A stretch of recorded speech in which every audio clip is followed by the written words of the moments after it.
Happy Valentine's Day! I want to start this video by saying, guys, this video is not for you. Click away, go watch the recap of the Super Bowl, but this is not for you.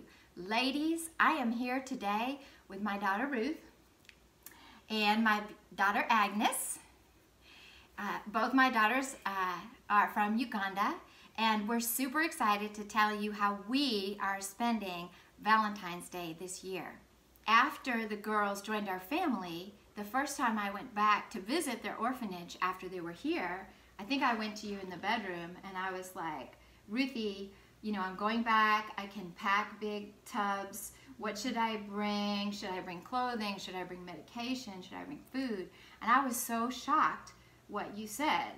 What did you tell me the most important thing I could bring to your orphanage? Pads. It's because, like, for my experience, the first time actually that I got my period, that wasn't around, so we had to, it was actually with Aggie, we had to learn how to use paper towels. And to let you know, like, when you put paper towels, it doesn't really hold that much, so you have to basically walk around scared that you're gonna bleed through, and that's not a good thing. So most girls don't have access to that, and it's so painful to see that we are, like, in Africa, we was ashamed to have our period. Like, every time the period came on, it was like a struggle, like, how am I gonna, like, survive this week? And one thing, even if you weren't using paper towels, even to wash or Yes. clean yourself, you didn't have a clean water source. So I've heard of girls using rags. Yes, rags. But then you have to wash out the rags by hand with water you have to go fetch. Exactly. Water that's dirty, that has to be boiled before you can put it next to your body. Is all this correct? Yes, that's in the village. Yes, that's what most girls do. And to be honest, even the rags you use, they are not 100% clean, so you actually don't know what's going in your body with that. So yeah, you end up getting infections or like rashes because, like, the water over there is not clean, and there's actually little living organisms that live in the dirty water, so you end up getting infections on top of that. So it's just a whole struggle in general. And also there's the shame because you would have to hang the rags outside. People in the village would see it, and I can imagine, like, when you're a young girl, that's so private, that's so personal, embarrassing. It's very embarrassing. Your whole family is like seeing that, people in the village. And one of the big things that you guys educated me about that's just terrible is, therefore, when a girl is on her period, she stays out of class. She stays home from school. In most cases they do, if you don't have neither of the toilet paper to use, or even the piece of cloth, like, to use. Most girls don't even have underwear, to be honest, to start with in Uganda. So you just stay home and just bleed out, or like, you're missing getting educated. You just miss everything.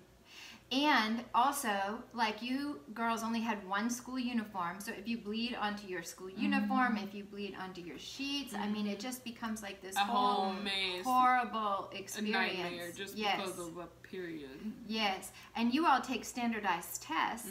So for a girl, if she's having her, literally, if she's having her period, the week of the end of the year test, she has to sit out school. She cannot matriculate to the next grade. No, you have to start all over again for a whole year. For a whole year, literally, because of not having a pad to be able to go to class.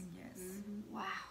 And then not being in school, you're falling behind in school, you don't have the same opportunities, you don't have earning capability, you're more at risk for predators and people who know that you're the one staying back. Everyone else is in school. You're alone back in the dormitory. If someone wants to come harass you or bother you, they know you're there. Yeah, early marriages, not even marriage, you just end up relying on men for most of the stuff that you can provide. That's why there's a lot of young mothers in Uganda. A lot of the youth end up pregnant and stuff like that because they were held back from school.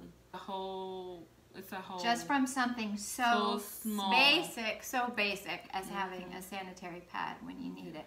This whole chain of events that's devastating to girls. Yeah. And Agnes, you've been back several times. You started your own ministry, and that's what led to our ability to actually fundraise and make an impact on this because of some of the relationships and the work you're doing now. Can you explain a little bit about that and about Holic Pads?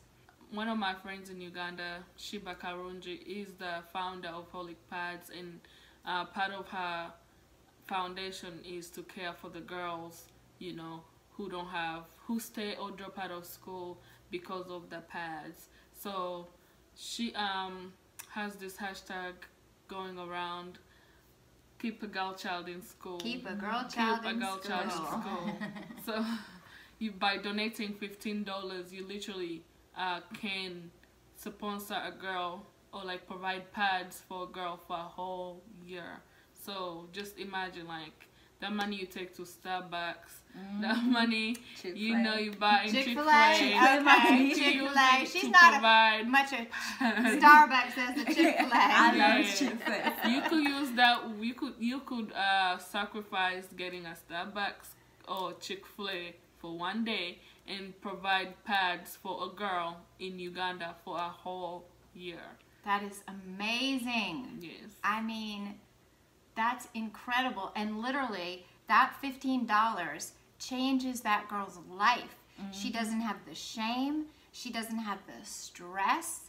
No. She doesn't have to miss class. She doesn't fall behind in school. That's true. She doesn't have to not take tests. It's literally $15 is life-changing for a girl in Uganda. Yes. There's girls literally who drop out because of periods.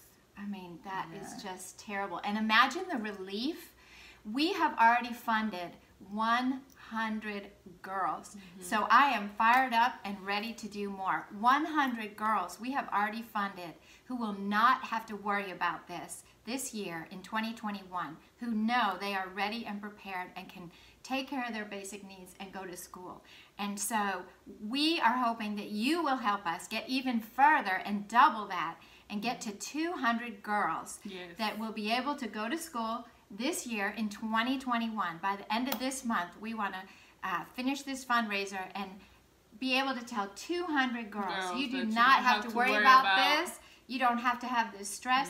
You don't have to have this shame. We are going to supply you with your sanitary needs for a year, and you can take that off your mind, and you're not going to fall victim to these other and hopefully this is something we can keep going. Yes, and we're all about woman power and girl power. Hashtag keep a girl child in school. So please donate. And we will pass along 100% of your donation. 100% will go to supply a girl and keep a girl child in school. Thank you, girls. Thank you. I love you. Happy Valentine's Day. Happy Valentine's Day. You guys are the best.